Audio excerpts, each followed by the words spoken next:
During a wide-ranging discussion on the radio Thursday, Milwaukee Bucks forward Jabari Parker gave candid remarks regarding his pending restricted free agency, a subject that he has said multiple times this has been a difficult situation. Parker appeared on the Milwaukee Basketball Hour with hosts Steve "Sparky" Pfeiffer, Bill Michaels and Steve Novak.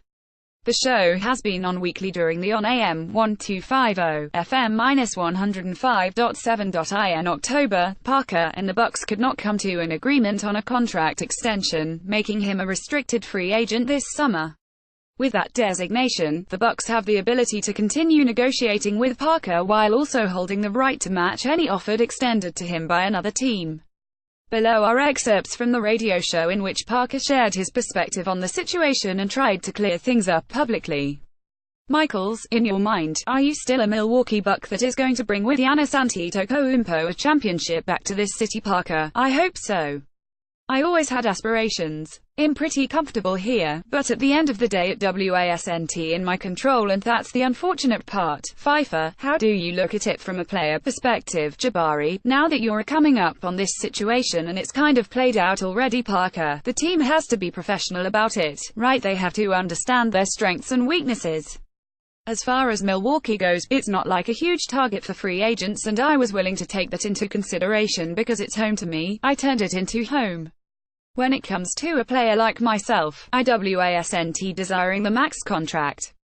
I just wanted security, that's all I wanted.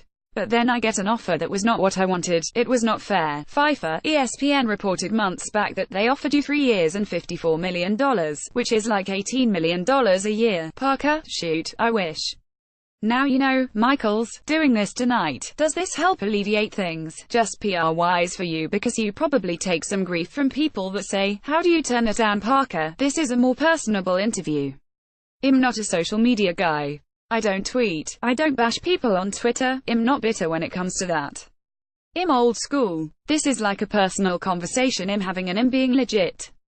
It's easy for me to talk that way. The conversation, which can be found here and below, also included other interesting parts, including Parker discusses the team's changes from the time he was drafted, including his injuries and Antetokounmpo's meteoric rise, his relationship with a Greek freak and how the team handled the loss in the regular season finale. Pfeiffer: when you came in it was going to be you and Giannis, that's what it was going to be. And to be honest with you, when you came in you were farther along than him, for sure offensively, and were going to be in that position to be the leading scorer on this team.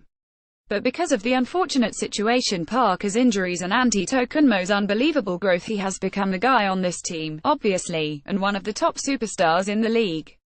Does that ever kind of go through your mind as far as how you envisioned this playing out going forward? Parker: as far that, it's just a situation that put me behind. They had their guys they were rolling with and I was behind. You have to move on at the end of the day and you have to go with guys. That's just experience that I lack. As far as ability goes, like, I'm the best that's out there. That's just how it is. That's my ego. Novak: speak a little bit to what is your relationship like with Giannis? Parker: my relationships with all my teammates are very good.